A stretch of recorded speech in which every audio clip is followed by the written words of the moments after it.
Dumelang. I hope that you have been able to stay with me as these conversations have been moving and transitioning and transforming. I never really know where I'm going to go,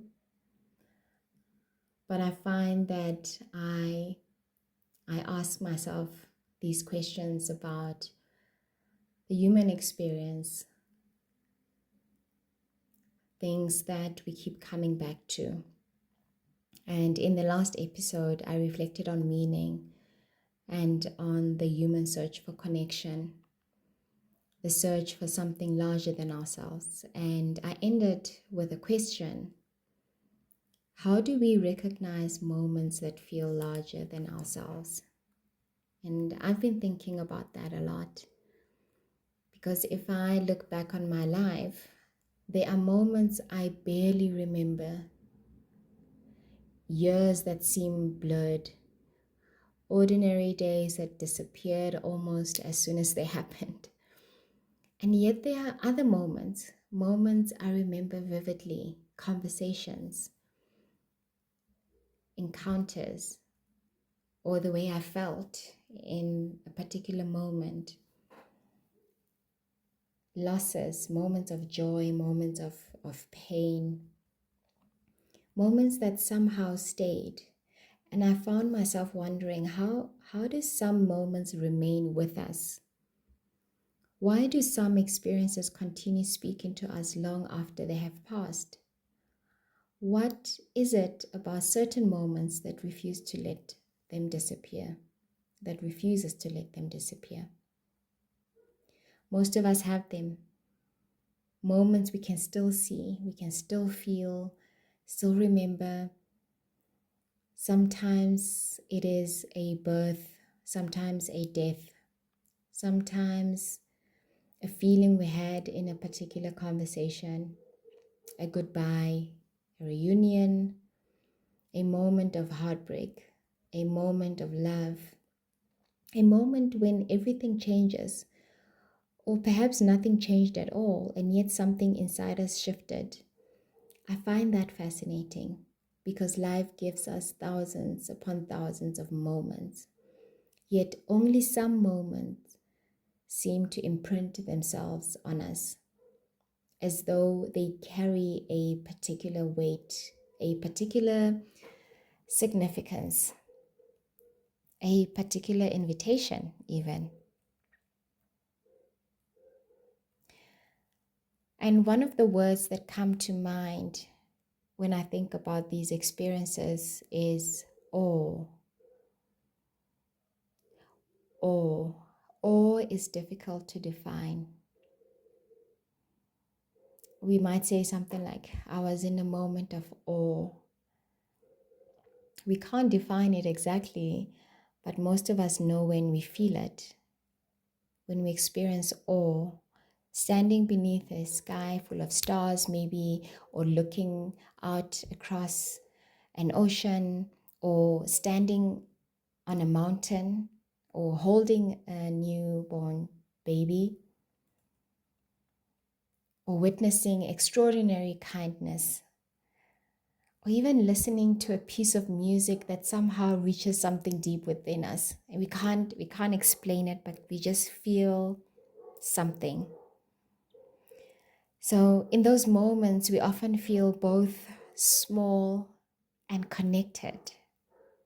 You know what I'm talking about? Those moments that feel really connected. And they feel small because we realize we are part of something larger. And they feel connected because we realize we belong to that larger world. Sometimes when I look at the ocean and I'm just in awe of how large and majestic it is, I also realize how small I am in comparison, but then also realize that I'm right there looking at the ocean, and I'm a part of this experience, a part of this moment.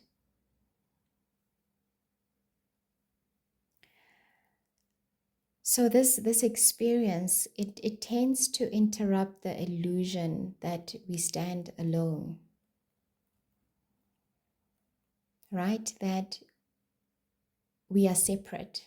It really breaks that illusion of separateness because you realize just how connected you are with the moment, with the experience, with what's around you.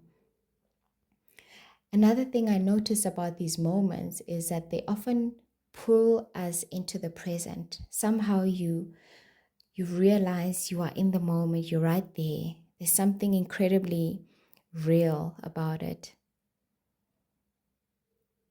Completely pulled into the present.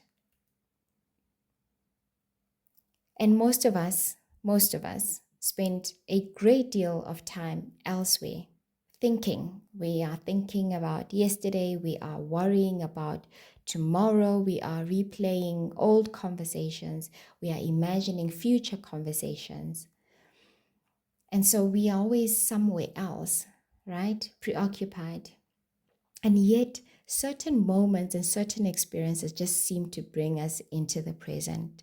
They seem to gather us, gather our thoughts, and bring us fully here, into this moment, into the now, into this experience, into this breath for a brief period of time. At least we are right here and nothing else exists. And these moments are incredibly powerful, right? I think that's part of their power, their ability to bring us to the present. They remind us what it feels like to be fully alive and fully aware of the moment, aware of the experience, aware of the present.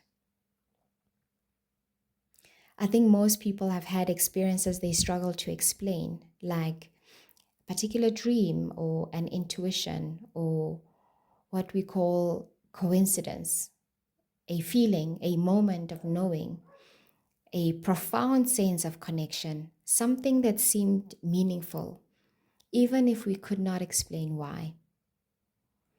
Human beings have been having these experiences for thousands of years across cultures, across generations, races, genders, just across difference and across different ways of understanding the world. And perhaps what interests me is not whether these experiences can be explained, but rather how they affect us, how they shape us, how they remain with us long after the moment itself has passed. One of the things I've been wondering about lately is whether meaning always comes after understanding, or whether sometimes it arrives before understanding. So, what do I mean? So, sometimes we have an experience that feels meaningful immediately. We don't know why, we cannot explain it, and we cannot fully understand it. Yet something inside us recognizes it as something, as though there's a deeper part of ourselves already that already knows. And then perhaps the years that follow are spent trying to understand what we already felt. So the feeling comes before. Trying to find language for something that arrived before words is what I think we often spend our time doing. Trying to find the words to explain a feeling that arrived before. Trying to make sense of something that first arrived as experience. I think that many of life's most important moments are like that. They touch us before we understand them. And this leads me to another question. Perhaps the question is not how do we find these moments? Maybe the question is, are they already happening? And we are simply too distracted to notice, too busy, too rushed, too occupied by what comes next. Because life moves quickly, hey? There's always another task, always another email, always another responsibility, another destination. Yet I wonder how many meaningful moments quietly pass us by because we are looking somewhere else. How many invitations to wonder, to invitations to connection, invitations to reflection, to presence. How many invitations do we miss? And this is why I keep returning to attention. Attention to ourselves, attention to others, attention to nature, attention to life. Because maybe the moments that stay with us are not always extraordinary. Maybe some of them are remarkably ordinary, like a conversation, a kindness, a sunrise, a moment of laughter, a moment of understanding, a moment when we feel deeply seen. And perhaps what makes these moments significant is not their size, but our presence. The fact that for a moment we were truly there in that experience. So maybe the question is not whether life speaks to us. Maybe the question is whether we are listening to ourselves, listening to one another, listening to nature, listening to the moments that stop us in our tracks. Because some moments seem to ask something of us. They invite us to slow down, to pay attention, to wonder, to become curious. And perhaps wonder is where many journeys begin.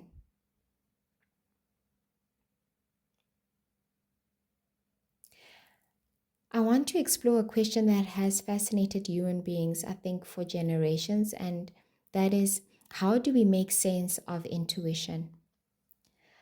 Those moments when we seem to know something before we know how we know it. Okay? Those moments, I'm saying it again, when we seem to know something before we know how we know it.